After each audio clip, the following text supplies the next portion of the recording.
Atenção! Começa agora uma teleaula de História do Ensino Médio. Você vai assistir a teleaula de número 35. Bons estudos!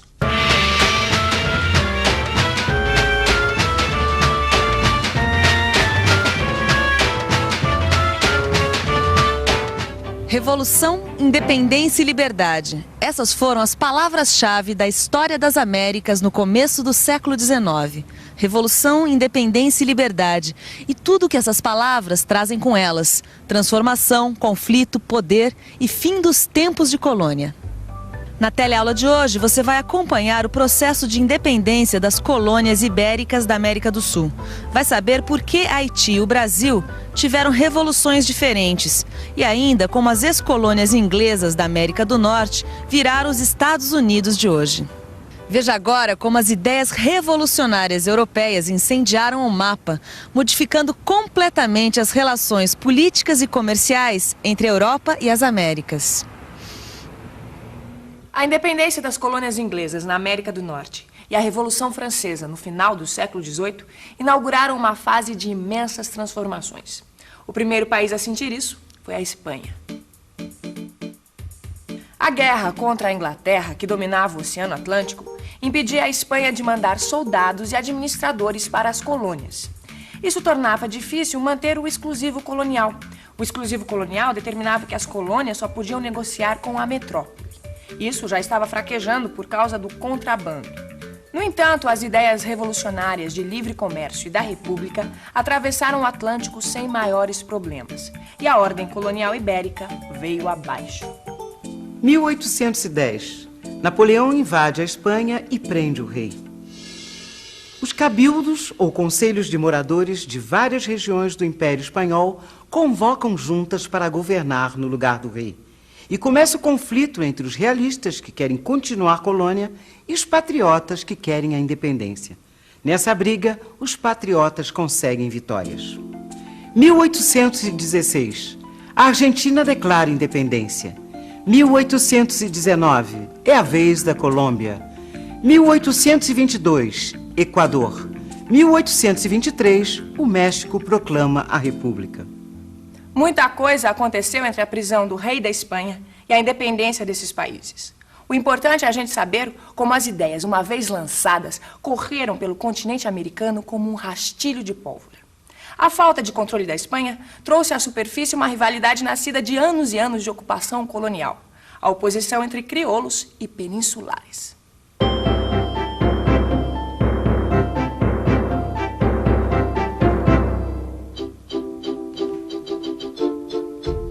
Não dá pra continuar desse jeito. Eu sou crioulo, com muita honra. Meus pais são espanhóis, mas eu nasci aqui, na colônia. Eu é que sei administrar minha terra. Mas foi sempre assim.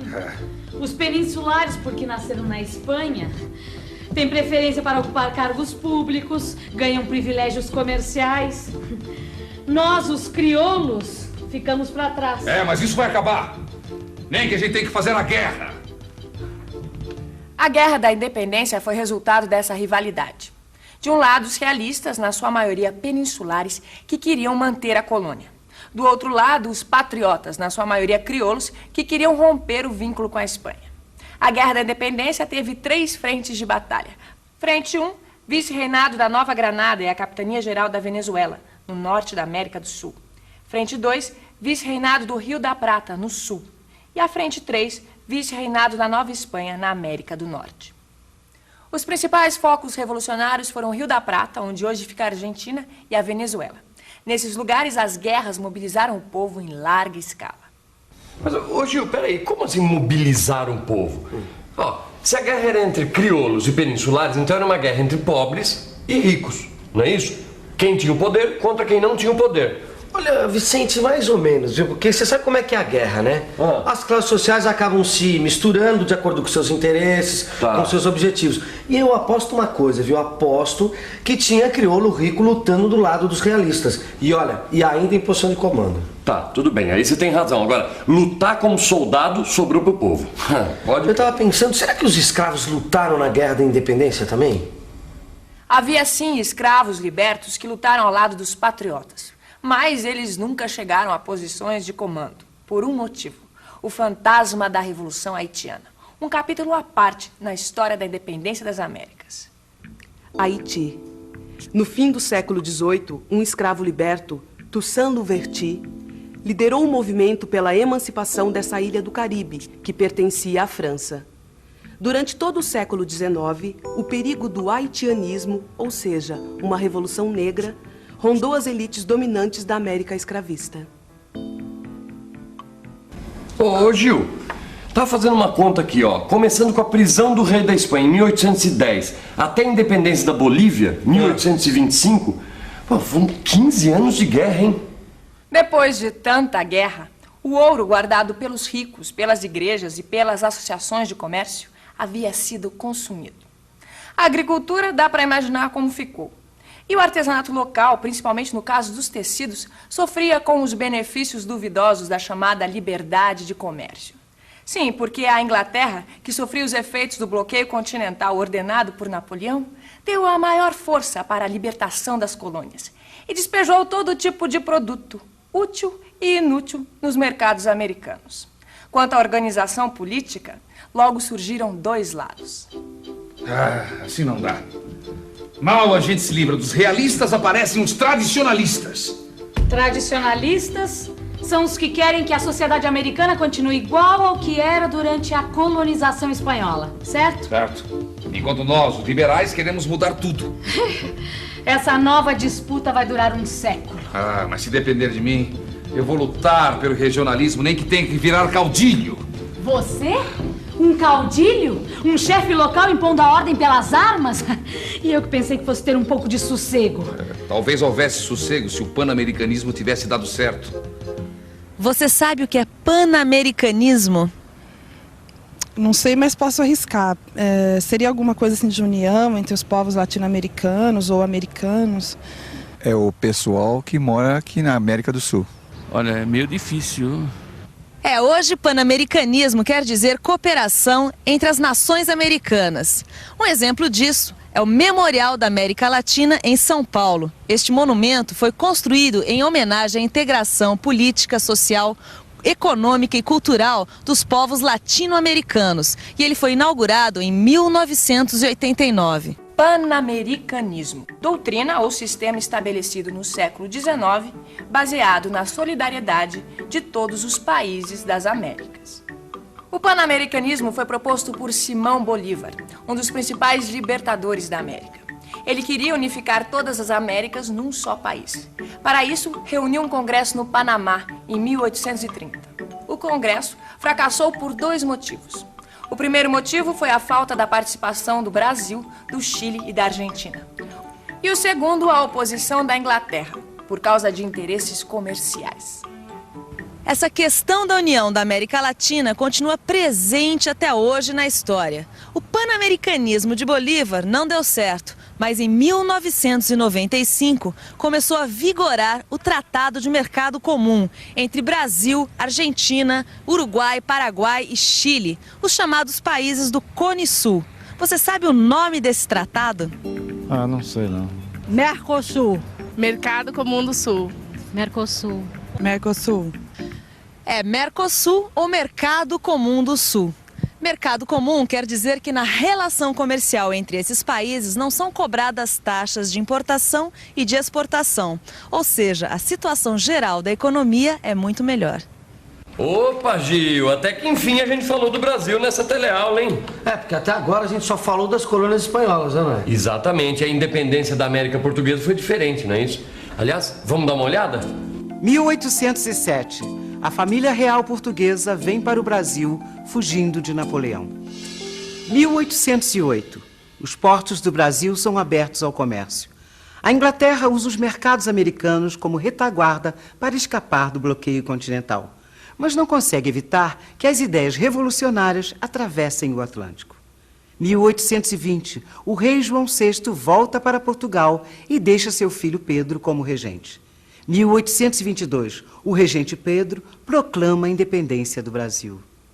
Quando Pedro I proclamou a independência, o Brasil ficou sendo uma monarquia ou uma república? A princípio monarquia, depois república. Sei, você sabe? Pedro I proclamou a independência, mas ele era monarquista absolutista e pretendia reunir o Império Brasil-Portugal assim que herdasse a coroa do seu pai. Mas não foi bem assim que as coisas aconteceram. 1823. Os liberais que não concordam com as ideias absolutistas do imperador instalam uma Assembleia Legislativa. Pedro I fecha a Assembleia. 1824. Pedro outorga uma Constituição. Os patriotas brasileiros não concordam com os privilégios que Pedro I concede aos ingleses. 1831. Pedro renuncia ao trono e começa o período da regência. Revoltas separatistas estouram em vários pontos do país, mas são reprimidas em nome da unidade nacional. Enquanto o Brasil enfrentava revoltas separatistas, os Estados Unidos também tinham problemas com a unidade nacional. No fim do século XVIII, as 13 ex-colônias, agora 13 estados, promulgaram, quer dizer, publicaram oficialmente a Constituição Federal e partiram para sua expansão territorial rumo ao oeste. Compraram o território da Louisiana, da França, incorporaram os estados do Oregon e do Maine e ganharam o Texas numa guerra contra o México. E ainda compraram o território do Alasca da Rússia e no final do século XIX, a Espanha cedeu as Filipinas e Porto Rico. Oi, Beto. Estudar nos Estados Unidos me fez ver vários pontos em comum com o Brasil. Para colonizar o Oeste, os americanos praticamente exterminaram os povos indígenas, destruíram suas culturas e tomaram suas terras. E os Estados Unidos e o Brasil foram os únicos países da América que não acabaram com a escravidão negra quando ficaram independentes. O que faz a gente pensar que essa independência, em termos de cidadania, foi bem relativa. A questão dos escravos acabou por provocar uma guerra civil nos Estados Unidos. Os estados do Norte e os estados do Sul, apesar de pertencerem ao mesmo país, tinham culturas muito diferentes. O Norte era industrializado e o Sul precisava dos escravos para manter a sua economia agrícola. Em 1860, Abraham Lincoln foi eleito presidente pelo Partido Republicano, que era abolicionista. No ano seguinte, 11 estados escravistas decidiram deixar a União e criaram uma confederação. Lincoln não concordou e começou a Guerra da Secessão, que durou 4 anos e onde morreram mais de 2 milhões de americanos. Bom, secessão quer dizer separação, ou seja, quase que os Estados Unidos deixaram de ser unidos. E você sabia que a Guerra da Secessão foi a primeira guerra moderna? É mesmo? Olha, eles usavam estrada de ferro para transportar as tropas, as munições, usavam submarino encoraçado para a guerra naval. Você acredita nisso? E depois que a guerra acabou, o que aconteceu? Depois que a guerra acabou, os Estados Unidos acabaram com a escravidão e começaram a desenvolver o capitalismo industrial. A Vitória do Norte fortaleceu e estabilizou a União e criou a moderna nação americana. Você acaba de ver como em menos de um século o mapa político do mundo mudou. Que tal então recapitular esse século na revisão? E atenção, se liga aí que é hora da revisão. Na teleaula de hoje, você aprendeu que as ideias revolucionárias, inauguradas com a independência dos Estados Unidos e a Revolução Francesa, causaram imensas transformações nas Américas espanhola e portuguesa. A Inglaterra apoiou os processos revolucionários porque precisava dos mercados americanos para compensar a perda dos mercados europeus para Napoleão. Nos vice-reinados do Rio da Prata e da Venezuela, a Guerra da Independência correu o risco de se transformar numa guerra de pobres contra ricos. No Haiti, houve uma revolução comandada por um escravo liberto. As elites escravistas do resto da América se assustaram com a possibilidade do haitianismo, ou seja, uma revolução negra. No Brasil, o processo de independência foi conduzido pelo regente Pedro, que era absolutista. Por isso, a monarquia e a escravidão continuaram mesmo depois de o Brasil ter se separado de Portugal. Nos Estados Unidos, a Guerra de Secessão entre os estados do Norte e do Sul acabou com a escravidão e transformou o país numa nação moderna. No seu livro de estudos, você vai ver em detalhes como as revoluções americanas deixaram sem resolução problemas que sobrevivem até hoje, como a soberania nacional e a cidadania. É por isso que a América Latina permanece com as veias abertas, como nesse monumento do Oscar Niemeyer. Bons estudos e até a próxima teleaula.